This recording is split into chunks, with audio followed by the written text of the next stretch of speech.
Avui el nostre editorial esportiu vol posar negre sobre blanc de les activitats d'una de les entitats més emblemàtiques dels pobles de l'interior de la nostra comarca, com ara el futbol Veterans dos Rius. I en aquest sentit ens fem la següent pregunta. Estan tocant fons els equips més discrets del Maresme arran d'aquesta brutal crisi econòmica i de supervivència esportiva? El Maresme és una zona amb una gran tradició futbolística i una bona prova és la gran quantitat d'equips que hi juguen. Però hi ha una altra cara de la moneda? Sí. En efecte, senyores i senyors, els equips que no poden progressar com voldrien per la poca inversió institucional que ha deixat les seves instal·lacions obsoletes. Aquest és el cas del futbol Veterans dos Rius, un equip amb una antiguitat de més de 30 anys que supleix la manca de recursos amb esforç i il·lusió.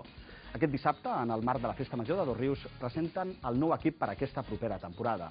La crisi també afecta el futbol, però no a la informació esportiva que farà un doble esforç per donar la informació dels veterans de Dos Rius. L'any passat eren 2 equips, però la manca de mitjans ha impossibilitat la reforma del camp i les instal·lacions i la incorporació de nous jugadors es fa difícil.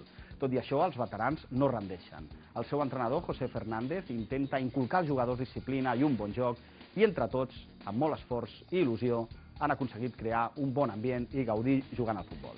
El torneig Fermí Muñoz serà doncs una primera prova de l'estat esportiu contra l'equip del Danone.